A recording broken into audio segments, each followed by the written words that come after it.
Guys, welcome back to my channel. I'm really excited about today's topic because I believe that the earth was given to us as a gift, and I believe God was really interested in beautiful places. That was why he made Eden, and we have been made custodians of the earth, and I believe it's a responsibility to ensure that we take very good care of it. We ensure that, of course, we nurture it and we make it, pleasant for us to live in. And that's really what my topic is about today. I'm going to be talking about sustainable interior design, sharing with you what exactly sustainable design is, and I'm going to be sharing with you some of the tips that can actually help you ensure that you're actually complying. I'm going to be sharing with you some of the tips around sustainability that you could actually employ. Think about ways and ideas in which we can actually, do things that will help us enjoy the earth better and even longer. So I just want to start with this story. My sister, when she concluded her master's and she came back home, she told me of an experience she had. They actually had to visit quite a number of European countries, to just explore the transport systems that were existing in those places. And she said she went to this particular country. I can't remember the name of the country. And she was like, Wumi, the smell in that country is literally different. As in, when you go there, and you smell the air, it's so fresh. As in, it's so fresh. And the truth about it is that those guys have understood sustainability, and they've been able to leverage on it to ensure that they're actually getting the best value out of the earth. So it's something that if we begin to, raise our awareness on, we can begin to think about, inventions and things that we can actually do to improve the quality of lives that we live, and of course to improve the earth. So yes, I'm really passionate about it, and I talk about it, and that's what I'll be sharing about in my today's video. I'll just be sharing some tips around what you could do, and of course how you could employ it even in interior design. Okay, so let's get right into it. Okay, so first of all, what's sustainable interior design? It's all about creating beautiful spaces that are not only functional but are stylish, but also kind to the environment. Sustainable design aims to reduce waste, lower carbon footprints, and promote healthier living spaces. And no, it doesn't mean compromising on aesthetics. We can actually achieve sustainability by using materials that are renewable, recycled, or have a low carbon impact. Okay, so let's explore some findings and materials around sustainable interior design that you could use in your space. And who knows, you might come up with the next invention now that you know that there's such a thing. So let's just run through some of the materials and some of the inventions around sustainable interior design. So we have the Kali bamboo, and bamboo is the fast growing renewable resource that is harder than many traditional woods. Bamboo flooring is durable, is aesthetically pleasing, and available in various finishes. It is also biodegradable and requires less energy to produce compared to other flooring options. Next, we have the recycled glass countertops. Okay, so you can find it on a website like Vetarzo, and recycled glass tops are made from post-consumer glass, reducing landfill. Now, these countertops are not only eco-friendly but also come in a wide range of vibrant colors and patterns, adding a unique touch to the kitchen and bathroom designs. We also have paints. We have the low VOC paints, volatile organic compound paints. So they're popularly known as the low VOC paints, and these paints release fewer harmful chemicals into the air, improving the indoor air quality. So you have the Benjamin Moore's natural line. It offers a wide variety of colors and is certified asthma and allergy friendly, making it a healthier choice for residential interiors. Okay, so we also have another kind of flooring, the cork flooring, and you could check out the website WeCork. Cork is harvested from the bark of trees without harming the trees, making it a sustainable and renewable material. Cork flooring is hypoallergenic, fire resistant, and provides excellent thermal and acoustic insulation. Okay, so energy efficient lighting, that's the other option. And then we have LED lighting such as Philips Hue. We have so many options for the LED lighting. So the LED lighting consumes less energy and has a longer lifespan compared to traditional bulbs. Smart lighting systems can be controlled remotely, allowing users to reduce energy consumption further. Okay, so you could use like very digital means right now to control your lighting systems. We have remotes for light and all, and even your phones, you can use it to control light. So yeah, you can also reduce your consumption that way. Now, some of the sustainable design ideas that have evolved over time, we have the passive solar design. So the passive solar design involves strategic placement of windows, insulation, and terminal mass to naturally heat and cool a home. Now, this design reduces reliance on mechanical heating and cooling systems, so it thus is lowering the energy consumption and the cost. We also have the green roofs. Now, green roofs are covered with vegetation, which helps insulate buildings, reduce stormwater runoff and improve the air quality. Yeah, green always does that. They also provide habitats for wildlife and can be used to grow food. We also have the water efficient fixtures. So we have WaterSense. It's a website you could actually check out. They have labeled products such as low flow shower heads and faucets, so that you could use just less than, at least you get to use like less than 20% water without sacrificing performance. So you don't get to use, so much water for something that a little amount of water could actually do. So it just helps to put the control in place. These fixtures help to conserve water, reduce utility bills, and lower the environmental impact.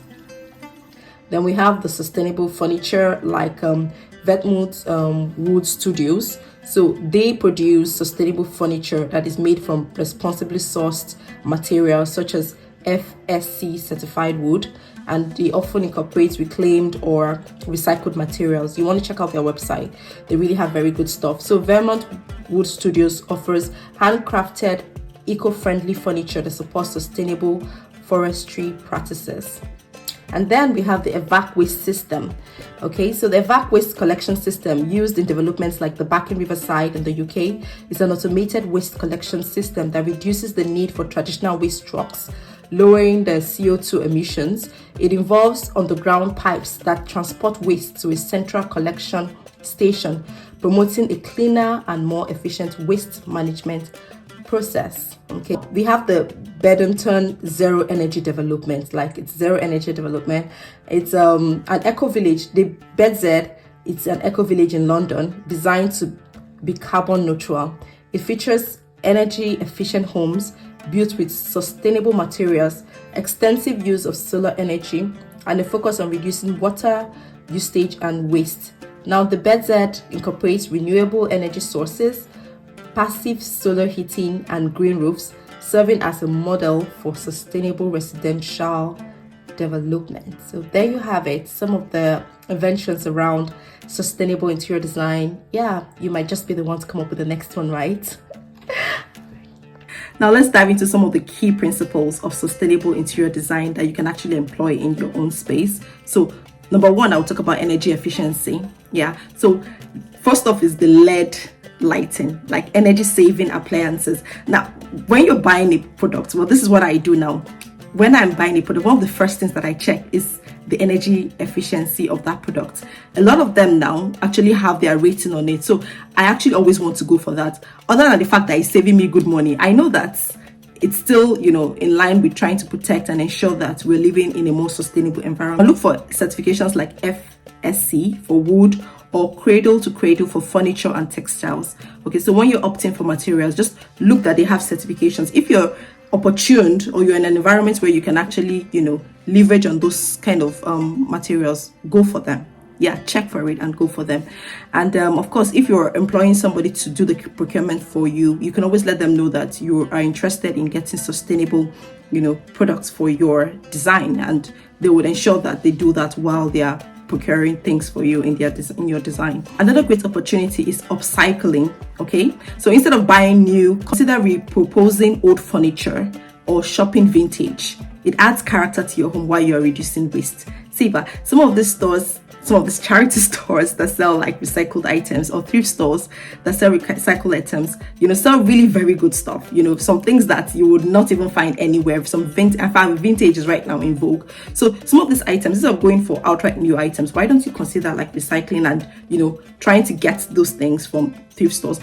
It doesn't devalue you in any way, trust me. And by the time you set up your place, you're spending less and you're getting even a better value in terms of aesthetics, for that place and for your design. So why not explore that option? Well, that's another principle around sustainable interior design. Then also be intentional about what you buy.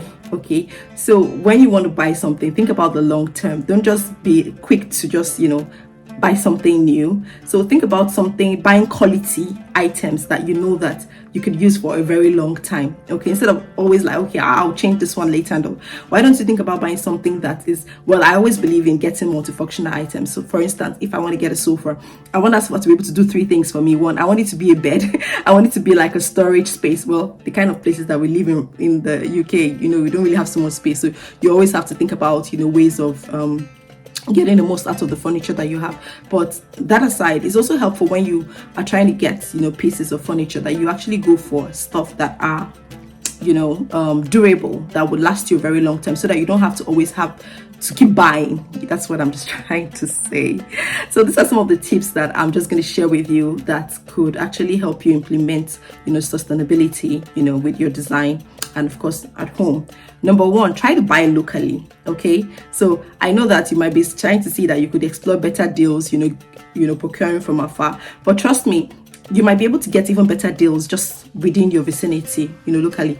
I once had an artwork that I bought from someone. That was when I was back in Nigeria. I was so in love with that artwork, and I had no idea that artwork was actually done by somebody that I know personally, that was really quite close. Trying to say that some of those art pieces that you would have, you don't even know it might have been designed by somebody just next door, but because you didn't bother exploring the option, you didn't know. So try to explore options locally. You just might be able to stumble on very good deals and things that you really like locally before, if you cannot, you can now begin to stretch and say, okay, let me see how I can get from further away. The thing that this does is that it also helps to reduce the footprints, okay, the emission footprint. So if you buy locally, it does help.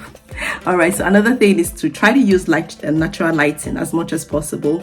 Reduce on artificial lighting. I always talk about mirrors. Try and install mirrors in your space so that it can help duplicate the natural lighting that you have in your space. It would even save you on energy bills. Okay, so any option that you have to be able to explore the lighting, always open your curtains as against turning on your artificial light. These are some of the ways you could save energy, and of course at the end of the day, we're helping to preserve and to make the world a better place. All right, invest in timeless pieces. I know I said it earlier, so I'm not going to overemphasize it. Try to get timeless pieces that that are durable. They're going to last you a very long time. So instead of always opting for cheap items that you're going to have to change every other month or every other year, why don't you go for something that is really durable, that you like, and you could actually use for like a very long period. Yeah, really good. And the next tip I'm going to share with you is also look at the kind of paints that you try to use. Okay, so some of these paintings have it on them, the kind of components that they are made of. Okay, so you want to choose low or no VOC paints, okay, to ensure that you're not introducing harmful chemicals into your home or into your space. Those chemicals could actually affect your health. So be very conscious when you're also buying products that you're not introducing toxic chemicals into your space. Very, very important. And then the last but not the least, which is like one of my favorites, try and introduce plants. In fact, plants are a must. I'm talking about natural plants. Of course, you could have artificial plants, which is very good, which is aesthetically pleasing, but try and introduce natural plants into your home. So it also helps, it actually helps with improving the air quality of your space. No matter how small the plant is, introduce it in your space. I know that you might say, well, it's quite difficult, raising the plants, but even if you feel it's very difficult, there are some very low maintenance natural plants that you can actually get, and it doesn't have to be large plants. You can actually start with getting the small ones, and then of course as you improve in taking care of them, you can get some more. So try to do that. And yeah, it's also still one of the ways to improve the air quality in your house, and of course make you compliant with sustainable living. Sustainable design is all about making mindful choices, those choices that benefit you and they benefit the world, the planet as a whole. And whether you're designing your entire home or just making some small tweaks, or you're doing some renovations here and there, just every effort counts. Just be conscious of it, and while you're being conscious of it, you begin to make decisions, that are in line with this. So let's do our part really in creating homes that are beautiful, that are functional, and are also sustainable. It's very doable. You can do it, and yeah, let's get it done. All right, thank you so much for watching today's video. I hope you have learned one or two things, and I really hope you're going to actually implement some of these tips that I've shared, on ensuring that your home is sustainable, or that your design project is sustainable. So go ahead and share with me which of the tips do you find most relevant, and which one do you think you're actually going to implement in your space. Will you go ahead and implement all of them, which would be awesome? Or do you have ideas of other sustainable ways in which we can actually design our space? If you have any of those ideas, please go ahead and share in the comment section below. Thank you so much for watching today's video, and I hope to see you in the next one. Please don't forget to like, to share, and to comment on this one. All right, see you. Bye.